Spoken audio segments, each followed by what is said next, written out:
Good morning friends. तो हमने last lecture में पढ़ा था अम्लों के बारे में। तो अम्लों के बारे में हमने क्या क्या पढ़ा बच्चों? एक तो हमने पढ़ी थी कि अम्लों के गुणधर्म क्या होते हैं। नंबर 2 हमने पढ़ा अम्लों के प्रकार। फर्स्ट हमने पढ़ा था उत्पत्ति के आधार पर और हमने पढ़ा आयनीकृत क्षमता के आधार पर। तो आज हम पढ़ेंगे क्षारों के बारे में। तो सबसे पहले बात करेंगे कि क्षार क्या होते हैं।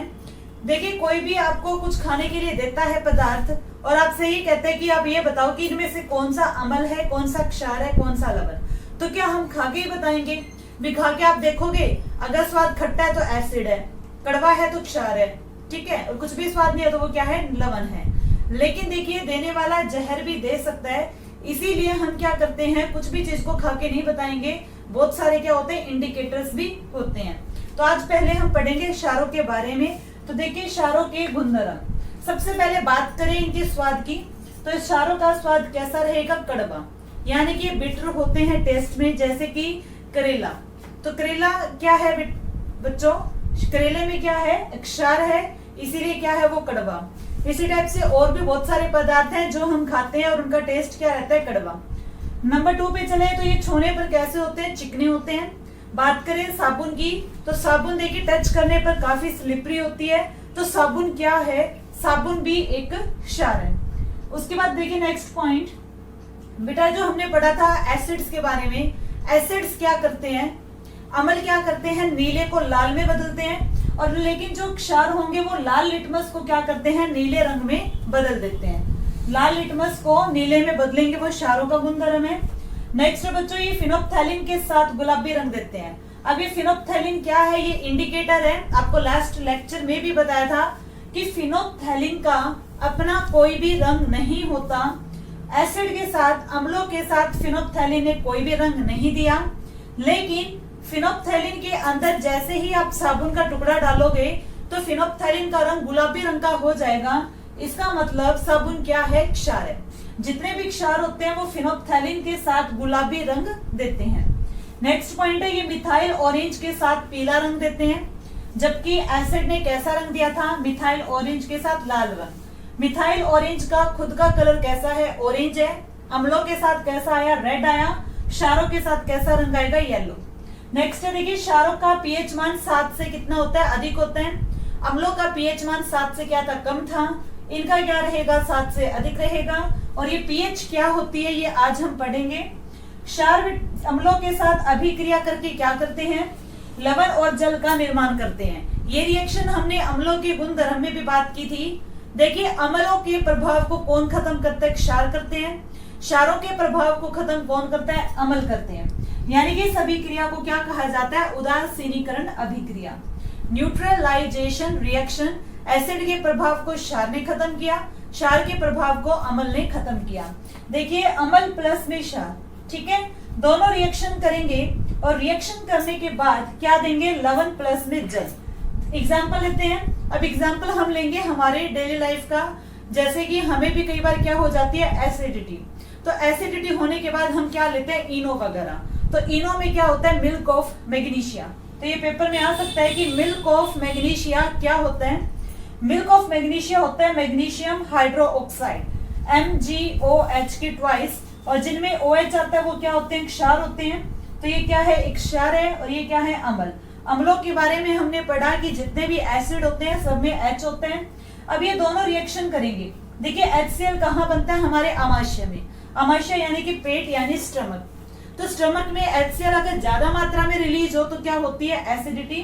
तो HCl के कारण क्या होती है, एसिडिटी। इसको खत्म करने के लिए हम क्या लेंगे, MgOH ट्वाइस यानी मिल्क ऑफ मैग्नीशिया। तो दोनों में रिएक्शन होगी तो देखिए क्या बनेगा, हमारे पेट में ये रिएक्शन होगी तो क्या होगा, MgCl2 बनेगा। यहाँ से लवण बनेगा मैग्नीशियम क्लोराइड, और एक 2 मॉलिक्यूल निकलेंगे वाटर के। तो साल्ट जो होते हैं ये नुकसानदायक नहीं होते, और वाटर भी नुकसानदायक नहीं होता। तो ये रिएक्शन थी हमारे स्टमक में, एसिड के प्रभाव को बेस ने खत्म किया, जिससे कि एसिडिटी ठीक हो जाती है। नेक्स्ट प्रॉपर्टी देखिए नेक्स्ट पॉइंट, क्षारों के बारे में। सभी क्षारों में बच्चों OH नेगेटिव आयन क्या होता है, कॉमन होता है। OH नेगेटिव आयन को हम क्या बोलते हैं, हाइड्रोक्साइड आयन। लेकिन जो सभी क्षार होते हैं वो हाइड्रोक्साइड आयन कब देते हैं, जब उन्हें पानी में मिलाया जाता है। अब देखिए क्षार क्या करेंगे बच्चों, विद्युत के क्या होते हैं, सुचालक होते हैं, यानी कि जो बेस होते हैं उनमें करंट पास हो सकता है। कैसे, क्योंकि क्षार जो होते हैं पानी में डालने के बाद क्या देते हैं, OH नेगेटिव आयन, तो ये भी विद्युत के क्या है, कंडक्ट कर पाएंगे। देखिए कुछ धातुएं, सभी धातुएं नहीं करती ऐसा, कुछ धातुएं क्षारों के साथ अभिक्रिया करके कौन सी गैस बनाते हैं, हाइड्रोजन गैस, जैसे कि एग्जांपल के तौर पे आप लिख सकते हो जिंक। उसके बाद बच्चों नेक्स्ट हम पढ़ते हैं क्षारों के प्रकार, टाइप्स ऑफ बेस, आयनीकृत क्षमता के आधार पर, यानी कि आयनीकृत का मतलब होता है पानी में डालने के बाद क्षार पूर्ण रूप से टूटा या फिर आंशिक रूप से टूटा। तो इस आधार पे जो क्षार होते हैं बच्चों वो दो तरह के होते हैं, प्रबल क्षार और दुर्बल क्षार। प्रबल क्षार होते हैं स्ट्रॉन्ग एसिड, स्ट्रॉन्ग बेस, और इन्हें हम बोलेंगे वीक बेस। देखिए प्रबल क्षार क्या होंगे, ऐसे क्षार जो पानी में पूरी तरह से क्या है, आयनीकृत हो जाते हैं, उन्हें हम क्या बोलते हैं, प्रबल क्षार। जैसे कि NaOH, अब ये NaOH क्या होगा, सोडियम हाइड्रोक्साइड। देखिए तो इसमें क्या आ रहा है, OH आ रहा है, तो OH की वजह से ये क्या हुआ, क्षार हुआ। नेक्स्ट है KOH, जिसे हम बोलेंगे पोटेशियम हाइड्रोक्साइड, तो ये भी क्या है, एक क्षार है।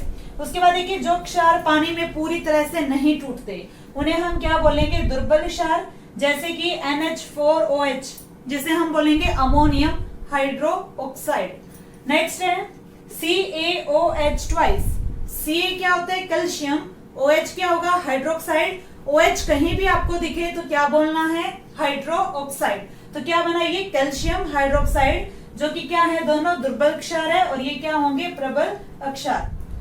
नेक्स्ट टॉपिक बच्चों हम करेंगे सूचक, सूचक यानी कि इंडिकेटर्स। अब देखिए इंडिकेटर्स क्या होते हैं, जो कुछ इंडिकेट करते हैं, जैसे कि आपने देखा होगा कि जो ये बिजली के बोर्ड लगे होते हैं इनमें भी रेड कलर की LED होती है, अगर घर में लाइट हो तो वो ऑन होती है और ना हो तो वो क्या होती है, ऑफ, तो वो भी क्या है, एक तरह का इंडिकेटर। इंडिकेटर हम व्हीकल्स में भी यूज करते हैं, जैसे कि आपको लेफ्ट साइड मुड़ना हो तो आप लेफ्ट का इंडिकेटर देते हो, राइट साइड मुड़ना हो तो राइट का देते हैं, ठीक है। तो इंडिकेटर्स बच्चों, अब हम बात करेंगे केमिस्ट्री में अम्ल क्षार लवण में सूचक क्या होते हैं। सूचक वे पदार्थ होते हैं जो अम्लों और क्षारों के साथ विभिन्न रंग देते हैं, यानी कि वो स्पेशल सब्सटेंस होते हैं जो एसिड और बेस के साथ क्या देंगे, कलर देंगे। ये तीन टाइप्स के होते हैं, देखिए नंबर 1 है प्राकृतिक सूचक, नेचुरल इंडिकेटर, नंबर 2 है कृत्रिम सूचक, आर्टिफिशियल इंडिकेटर्स, थर्ड है गंधीय सूचक, जिन्हें हम बोलेंगे ऑल्फैक्टरी इंडिकेटर्स। तो देखिए प्राकृतिक सूचक की बात करें जो कि हमें नेचर से मिला, जैसे कि फर्स्ट बात करेंगे लिटमस पेपर। अब बात करें बच्चों ये लिटमस पेपर की कि ये कहां से तैयार किया जाता है, तो लिटमस पेपर को तैयार किया जाता है लाइकेन से। ध्यान रखिए काफी क्वेश्चंस बनेंगे इसमें। लिटमस पेपर तैयार हुआ लाइकेन से।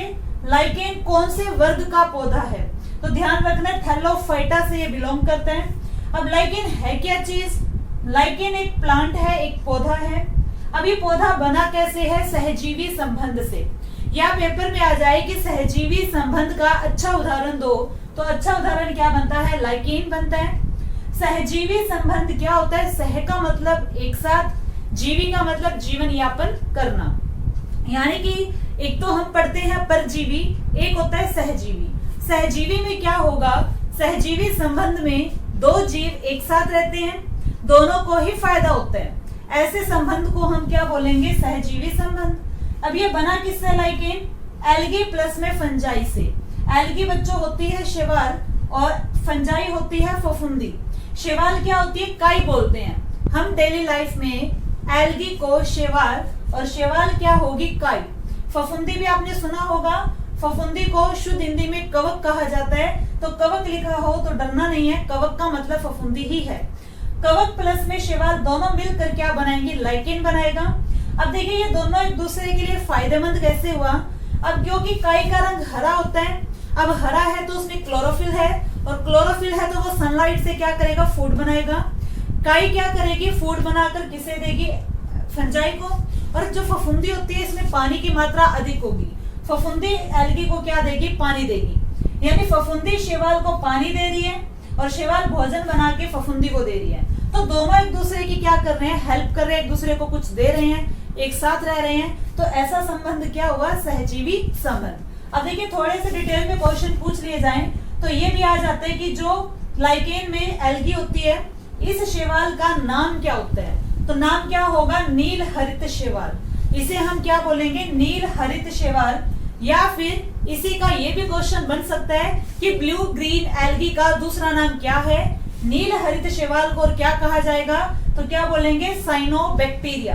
ठीक है, अब ये साइनोबैक्टीरिया क्यों बोला, क्या ये बैक्टीरिया है, नहीं, ये क्या है, एल्गी है। तो साइनोबैक्टीरिया इसे क्यों बोला, देखिए सबसे पहले जब जीवन का आरंभ हुआ तो पृथ्वी पे सबसे पहले आए बैक्टीरिया, और बैक्टीरिया के बाद ये पहली काई थी जो कि आई, इसीलिए बैक्टीरिया के नाम से मैच करते हुए इन्हें क्या कहा गया, साइनोबैक्टीरिया। अब बात करें लाइकेन की, तो लाइकेन ये भी क्वेश्चन बनता है कि सूचक होते हैं किस प्रदूषण के। ऑप्शन में दिया जाता है वायु प्रदूषण, ध्वनि प्रदूषण, जो भी है। तो लाइकेन जो होगा बच्चों, ये इंडिकेट करते हैं वायु प्रदूषण को। अब लाइकेन से ही क्या बना है, लिटमस पेपर, या हम यूं बोल सकते हैं कि जो लिटमस पेपर है ये किस चीज के इंडिकेटर्स होते हैं, तो ये इंडिकेटर्स होते हैं वायु प्रदूषण के। अब वायु प्रदूषण कैसे, जब हमारे वातावरण में SO2 बढ़ेगी। ये भी क्वेश्चन बन सकते हैं कि लाइकेन जो होते हैं ये कौन सी गैस के प्रति सेंसिटिव होते हैं, सल्फर डाइऑक्साइड की। वातावरण में जब सल्फर डाइऑक्साइड गैस की मात्रा बढ़ेगी तो जो ये प्लांट है ये मरने लग जाता है, डेड होने लग जाता है, तो इसीलिए इसका हम इंडिकेटर्स के रूप में यूज करते हैं वायु प्रदूषण की। अब बात करें जो लिटमस है, ये इंडिकेटर कैसा हुआ, देखिए जो लिटमस पेपर है ये दो कलर्स में अवेलेबल होता है, नीला और लाल।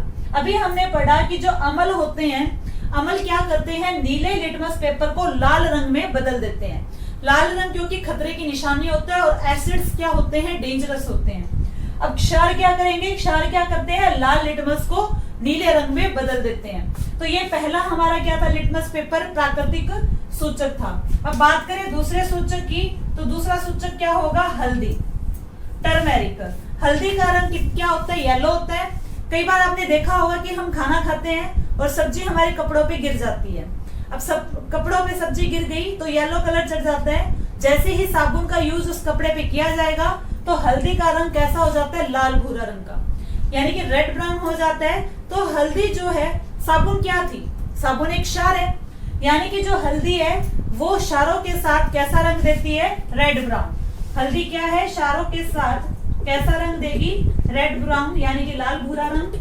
तो यानी कि हल्दी भी क्या हुआ, नेचुरल इंडिकेटर। तो ध्यान रखिए प्राकृतिक सूचकों में हमने बात की लिटमस पेपर, नंबर 2 हल्दी।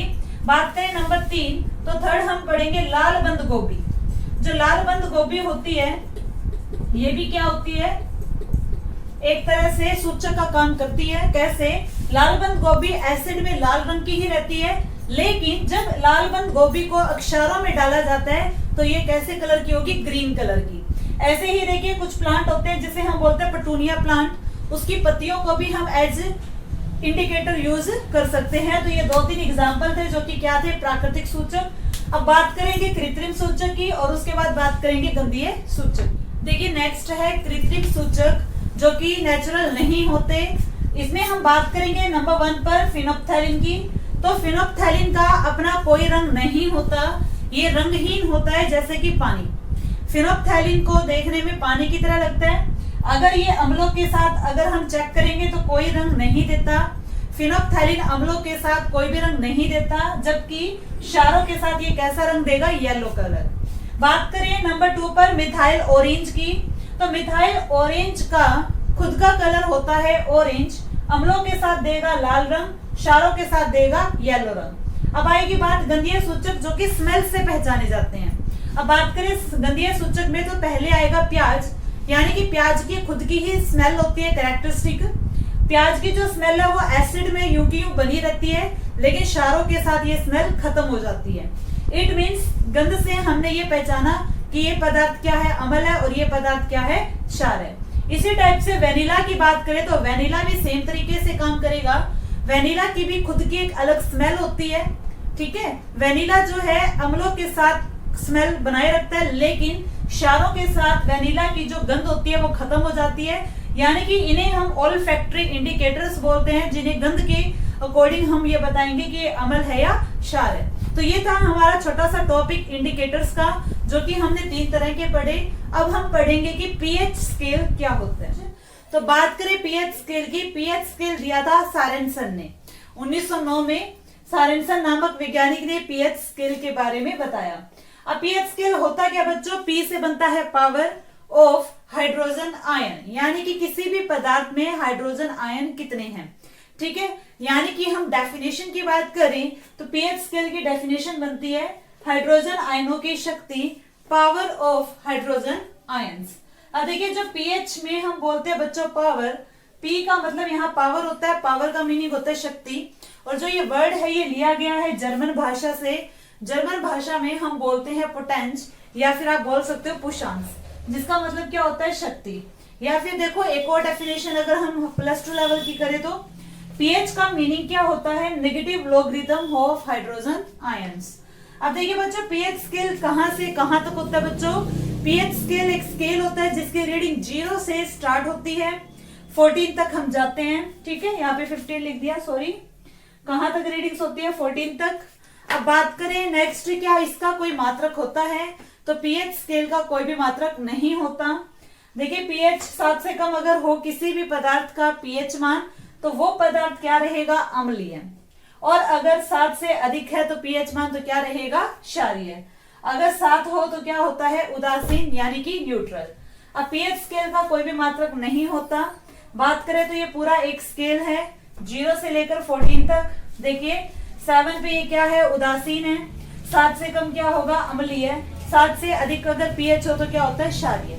अब बच्चों ये ध्यान रखें कि जितनी ज्यादा 7 से आप नीचे की तरफ जाओगे तो अम्लीयता बढ़ती है। कहने का मतलब है जिस पदार्थ की पीएच वैल्यू जितनी कम होगी वो उतना ही ज्यादा एसिडिक होगा। यानी कि अगर कोई आपसे पूछे कि 0 वाला ज्यादा एसिडिक है या 1 वाला, तो ध्यान रखिए 0 वाला ज्यादा एसिडिक होगा, 0 वाला ज्यादा अम्लीय होगा। 0 पे हाइड्रोजन आयन सबसे ज्यादा होते हैं। जैसे जैसे पीएच स्केल की वैल्यू बढ़ती है हाइड्रोजन आयंस कम होते हैं। बात करें 7 पर आके, तो 7 पर आने के बाद देखिए क्या होगा, हाइड्रोजन आयन ना के बराबर होंगे और साथ में क्या होंगे, यहाँ पर OH आयन बढ़ने स्टार्ट हो जाएंगे। यानी कि 7 से अगर हम 14 तक जाते हैं तो हमारी जो हाइड्रोजन आयन है वो तो कम हो जाते हैं, लेकिन जो OH नेगेटिव आयंस है वो क्या होंगे, इंक्रीज होने स्टार्ट होंगे। अब देखिए अगर ये पूछा जाए कि 11 वाला ज्यादा क्षारीय है या 14 वाला ज्यादा क्षारीय है, तो ज्यादा क्षारीय क्या रहेगा, 14 वाला। क्योंकि देखिए 7 से जैसे जैसे आप ऊपर जाओगे तो क्षारीयता क्या होती है, बढ़ती है। तो ये पीएच के बारे में था बच्चों, जो कि हमें हाइड्रोजन आयनों के बारे में बताता है। तो देखिए सबसे पहले बात करें सांद्र HCl। अब HCl क्या होता है, हाइड्रोक्लोरिक एसिड, और आगे सांद्र लिखा है यानी कंसंट्रेटेड। सांद्र का मतलब होता है बच्चों जिसमें 90% क्या हो, जिसमें ओनली 10% वाटर हो। यानी कि सांद्र HCl का मीनिंग है 90% HCl और ओनली 10% क्या है, 10% क्या पानी। तो पीएच वैल्यू क्या रहेगी, 0, क्योंकि बच्चों ये बिल्कुल प्योर हो गया तो 0 होगी, यानी ये ज्यादा अम्लीय है। बात करें HCl की, लेकिन आगे तनु लगा दिया, मीन्स डाइल्यूट। डाइल्यूट का मतलब होता है 90% पानी, तो पीएच वैल्यू क्या हो जाएगी, बढ़ जाएगी 1। लेकिन 0 और 1 में ज्यादा अम्लीय कौन है, सांद्र HCl। अब बात करें नींबू रस की, तो बच्चों नींबू में कौन सा एसिड होता है, सिट्रिक अम्ल। तो नींबू भी क्या है, एसिडिक है। नींबू का रस, लेमन जूस, तो नींबू का जो रस है उसका पीएच मान कितना होगा, 2.5। उसके बाद देखिए बच्चों नेक्स्ट है सिरका। सिरका होता है विनेगर। तो विनेगर क्या होता है, चार में डालने का ऑयल। अब इसमें भी कौन सा एसिड होता है, एसिटिक एसिड। तो सिरके का पीएच मान कितना होगा, 3। उसके बाद चलिए टमाटर रस। टमाटर में एसिड कौन सा था, ऑक्सैलिक, और टमाटर रस का पीएच मान कितना होगा, 4.1। नेक्स्ट है पसीना होता है स्वेट। तो पसीने में भी देखिए इसका भी पीएच वैल्यू होगी 4.5। उसके बाद चलिए अम्लीय वर्षा। अम्लीय वर्षा क्या होती है, जो बारिश का पानी है आजकल वो एसिडिक है। तो अम्लीय वर्षा कब होगी, जब पीएच वैल्यू वर्षा के पानी का 5.6 ये इससे कम हो। यूरिन की बात करें तो यूरिन की पीएच वैल्यू होती है 6, और बच्चों दूध का रहेगा 6.5। नेक्स्ट चलते हैं शुद्ध जल की। देखिए वैसे तो हो सकता है कि जल जो होता है अलग अलग रीजन में, अलग अलग क्षेत्र में अलग अलग होता है, तो पीएच वैल्यू सबकी अलग अलग आएगी। लेकिन जब भी एग्जाम में आता है कि जल का पीएच मान बताओ, तो हमें कितना करना है, 7। उसके बाद चलते हैं नेक्स्ट आंसू यानी टीयर्स। तो टीयर्स का क्या होगा 7.3। उसके बाद आएगा बच्चों ब्लड, जो कि वेरी इंपॉर्टेंट है। तो ब्लड का पीएच मान कितना होता है 7.4। फिर बात करते हैं लार। लार होती है बच्चों सलाइवा, जो कि माउथ में होती है।